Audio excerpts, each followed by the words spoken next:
Oh là là. Waouh.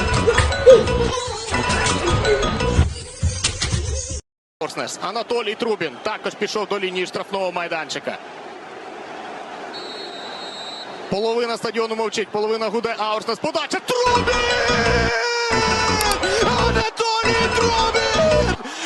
98-ма хвилина. Трубін виводить Бенфіку в плей-офф Ліги Чемпіонів. Особливий гол для особливого. Це мало завершуватися так.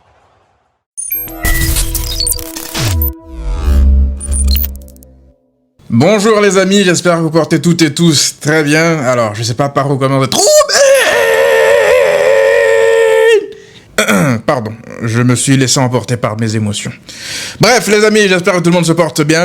Très heureux de vous retrouver ce soir pour un débrief. Mais ça va pas être qu'un débrief du Barça, ça va être plus un débrief du top 8 parce que je vous mens pas que ce format de Ligue des Champions, ce nouveau format de Ligue des Champions, il est meilleur que le format précédent. Parce qu'on va pas se mentir, dans l'ancien format, en règle générale, la journée 6 des dernières journées, je veux dire, de Ligue des Champions, c'était pour beaucoup, en tout cas pour beaucoup d'équipes, des matchs anecdotiques. Soit des matchs pour Stade Pad ou des matchs pour limite aligner l'équipe Z parce qu'il y en a qui sont déjà qualifiés, assurés de finir premier de leur poule ou des trucs comme ça.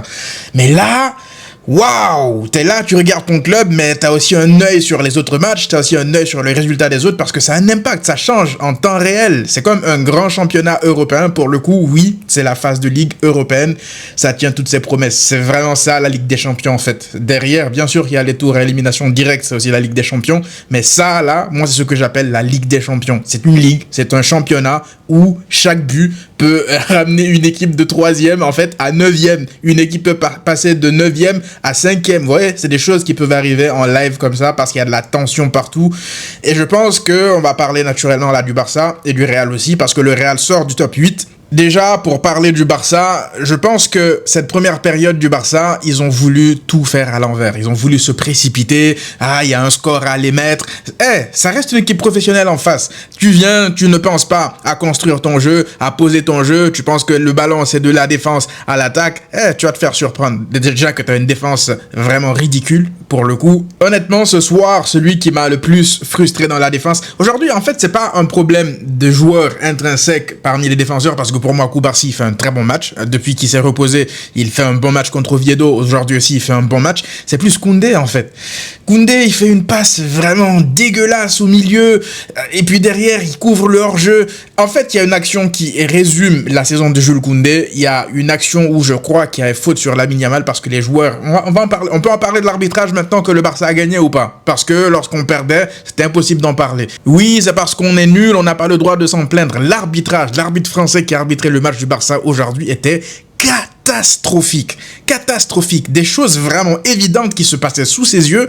T'as l'impression qu'il voulait pas, il faisait exprès. Et quand les joueurs du Barça se plaignent, carton jaune. Lamine Yamal, il se fait attraper son maillot, il se fait tirer dans tous les sens, sous les yeux de l'arbitre, il ne siffle pas. Et c'est pour ça, je pense que Koundé aussi s'arrête de jouer. Mais en fait, Koundé, il doit pas s'arrêter de jouer. Tant que l'arbitre n'a pas sifflé, il est là, il est pas concentré, il est pas focus. Et les joueurs de Copenhague, tu vois qu'ils en voulaient plus, ils récupèrent le ballon derrière. Koundé, au moment où il se réveille, c'est trop tard. Récupération, et ça peut faire occasion dangereuse derrière. Vous voyez? Ok, l'arbitre, il est mauvais, mais faut pas que nos joueurs s'arrêtent de jouer parfois pour se plaindre en pleine action, comme ça. S'il siffle pas, ok, tu te fais voler, c'est pas grave. Tu vas marquer des buts où il pourra pas, en fait, influer sur l'action ou sur le résultat. Ce que le Barça a fait en deuxième mi-temps. Justement, parlons de cette deuxième mi-temps, un peu comme le match contre Oviedo. Là, le Barça décide de jouer encore une fois 45 minutes, mais pourquoi? Parce que parlons de l'entrée de Bernal, qui a changé pas mal de choses dans ce match. Pourquoi? Parce que Bernal, en fait, il est rentré pour jouer, en fait, c'est évident ce que je dis là, comme un vrai milieu de terrain. Parce que Olmo, Eric Garcia et Fermin, on a bien vu que là, c'est un défenseur qui joue au poste de milieu défensif et deux milieux offensifs, en fait, qui sont au milieu. Sauf que Olmo, il a essayé comme il pouvait, mais ça se voit que c'est pas un milieu relayeur, Olmo, c'est pas un milieu organisateur, c'est pas Pedri, on s'attendait pas non plus à ce que ce soit Pedri, c'est pas Frenkie non plus. Et je pense que cette absence-là, elle a fait mal au Barça. Donc, de voir Bernal rentrer et avoir une main mise sur le milieu, de voir beaucoup plus de ballons passer par le milieu, paradoxalement, c'est le Barça ça, et les ballons passaient pas par le milieu en première période. Donc, le fait que le ballon passait beaucoup plus par le milieu, à travers Bernal notamment, entre les lignes qui demandaient le ballon et qui n'arrêtaient pas aussi de casser les lignes, ben, graduellement, le Barça s'est installé dans le camp de Copenhague et les occasions ont commencé à être de plus en plus nettes. Pas les occasions que le Barça se procurait en première mi-temps grâce à du contre-pressing, grâce à un dégagement raté de l'adversaire ou à une passe ratée encore comme Oviedo, hein, ou que Lewandowski n'a pas conclu derrière. Lewandowski, on peut pas parler parce que, ok, il y a but, ok, il y a Péno qui crée. Mais je suis désolé, son match est une nouvelle fois dégueulasse. Moi, je ne peux pas excuser cette occasion manquée là. Ok, t'as 37 piges, d'accord, on a compris, mais frère, t'as marqué des buts toute ta vie. Toute ta vie. Tu peux pas manquer un face-à-face par match. Contre Oviedo, il a un face-à-face un peu similaire. Il tire sur le gardien. Aujourd'hui, il a un face-à-face alors que là, tu perds. T'as un 0-1. Parce que faut pas oublier, hein, là, t'es en Ligue des Champions. Les scénarios où t'as l'occasion de marquer le 1-0 ou d'égaliser les momentum si tu ne les saisis pas face à un meilleur adversaire, c'est comme ça que tu coules. Exactement comme t'as coulé contre Chelsea. Ferran Torres a la balle du 0-1. Il rate l'occasion, la passe elle est parfaite, puis derrière tu as le rouge, tu as le but de Chelsea et tout s'emballe.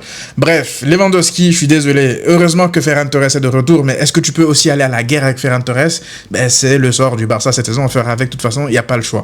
Bref, tu as Lewandowski qui fait un match cataclysmique, Lamine Yamal était seul au monde pour le coup, il tentait des dribbles, il réussissait, il passait, pas de soutien, et puis bah deuxième mi-temps, comme je l'ai dit, beaucoup mieux de la part déjà de Olmo qui lance Lamine Yamal dans la profondeur. Il va falloir que Lamine Yamal commence à faire de plus en plus d'appels dans la profondeur parce qu'à chaque fois d'attendre le ballon dans les pieds, il a les qualités, il a la vitesse, il a l'anticipation, il a l'intelligence de jeu. Parfois, c'est aussi bien de surprendre les adversaires parce que tu vois, là, les joueurs de Copenhague, ils s'attendaient pas à ce que Lamine Yamal prenne la profondeur comme ça. Il les a surpris. Donc, lorsque tu commences à être un peu prévisible, à attendre de recevoir le ballon dans les pieds, mais les adversaires, ils vont pas t'anticiper à ce que tu partes comme ça dans leur dos. Donc, c'est un joueur de couloir, il doit pouvoir varier son jeu. On a une certaine exigence vis-à-vis de lui, mais c'est parce que c'est Lamine Yamal. Moi, je veux le considérer comme le meilleur joueur du monde ou l'un des meilleurs joueurs du monde. Donc, forcément que malgré ce qu'il apporte, on en attend, je veux dire, toujours beaucoup plus de lui. Bref, il est buteur avec une frappe déviée un peu comme contre l'Atlético la saison passée.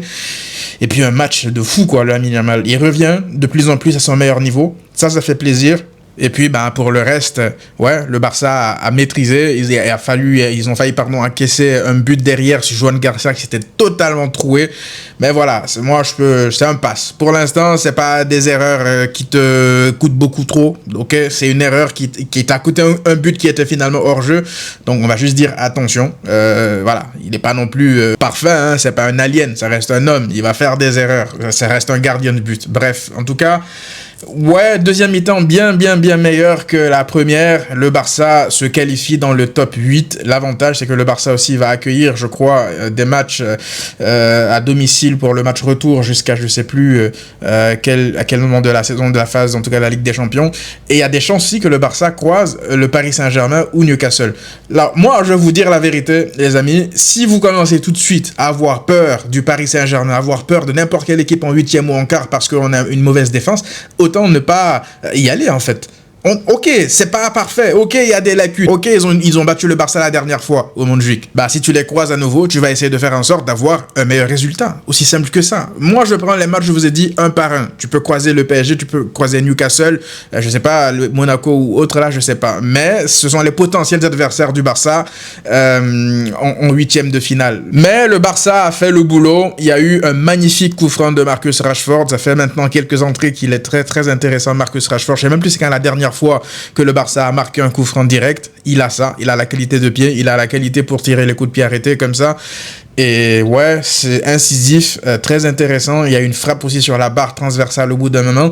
Et vous savez, moi, la première mi-temps du Barça, j'étais vraiment encore un peu comme contre Oviedo lors de la première période, les bras croisés, les sourcils froncés de nouveau, parce que moi, je pouvais pas. C'est même le but de Lewandowski, je l'ai pas célébré, je vous dis la vérité. Le but de Lewandowski, je l'ai pas célébré. Même le but derrière de Lamine, je l'ai pas célébré parce que j'étais beaucoup trop en colère. Bref, c'est un peu le même processus que contre Oviedo, mais au final, ouais, je suis content du résultat. Je suis content du fait que tu aies pu gagner avec ce score-là sans deux de tes meilleurs milieux, sans ton milieu titulaire, tout simplement. Et on verra maintenant qu'est-ce qui va se passer pour la suite. Moi, je trouve juste en fait que c'est une bonne chose que le Barça n'ait pas en fait à jouer 2 matchs supplémentaires avec le calendrier, le nombre de matchs qu'il y a déjà dans la saison. Là, avec les blessures qui s'enchaînent dans toutes les équipes et tout, le Barça n'avait pas besoin de 2 matchs supplémentaires. Donc, c'est une très bonne chose de finir dans le top 5. Tu vas récupérer, j'espère, Pedri assez rapidement. Frenkie va revenir dans le prochain match. Et puis, voilà, tu vas reconstruire petit à petit et puis tu vas essayer de retrouver tes repères. Moi, ce qui m'inquiète, je vous l'ai dit, c'est pas tant la défense. Vous regardez le match là, c'est la défense qui vous inquiète, mais moi, ce qui m'inquiète, c'est plus ce qu'on fait du ballon, en fait. Le niveau technique, les combinaisons, les patterns de jeu, je les retrouve plus. Ceux que je voyais la saison dernière, là, je les retrouve plus depuis maintenant quelques matchs, à part le match contre l'Athletic Club et la première mi-temps de guillemets contre le Real. Mais pour le reste, j'ai encore du mal à voir, en fait, ce Barça qui, même s'il marque des buts, hein, ce Barça qui, t'as l'impression qu'il se génère, en fait, une occasion toutes les 30 secondes. Vous voyez, cette équipe qui est tellement sûre de ses forces que peu importe les circonstances, ils vont quand même gagner. Ils vont quand même marquer beaucoup de buts. Là, ils marquent beaucoup de buts, mais j'ai l'impression que c'est beaucoup plus des exploits individuels plutôt que des patterns collectifs. Vous voyez un peu ce que je veux dire? Ça va paraître encore très dur parce que le Barça vient de gagner, il y a top 5, tout ça, mais ce sont mes petites inquiétudes pour la suite, c'est tout. J'espère qu'avec le retour de Pedri et de Frenkie, collectivement, il y aura beaucoup de mieux. Maintenant, le Real. Comment ne pas faire le parallèle avec le Real Madrid et aussi avec Marseille, parce que le but du gardien du Benfica, là, Troubin, il vient de faire mal à 2 équipes en même temps. Il a fait mal au Real Madrid et il a fait mal à Marseille. Parce que pour le coup, la Benfica vient de se qualifier pour les matchs de barrage. Et Marseille, à cause de ce but-là, moi, j'avais pas compris de base parce que je regardais pas le match du Real, je me suis branché vers la fin. D'ailleurs, le Real, force à vous, hein, parce que votre match est celui qui a duré le plus. Donc, tous les matchs étaient terminés et tout le monde a bien eu le temps de voir un gardien vous mettre un dunk à la 97e minute d'un match qui élimine notre équipe et vous qui vous sort du top 8. Donc bravo pour la performance, franchement, c'est à respecter. On dit souvent que le maillot du Real ne peut pas être... comment ils disent déjà? Le maillot du Real peut être taché de sang, de sueur, mais jamais de honte. C'est bien ça? Ok, bref. Trop bien. Bref, les amis, ce qui est drôle dans tout ça, c'est que là, le Real et Benfica, ils se sont affrontés.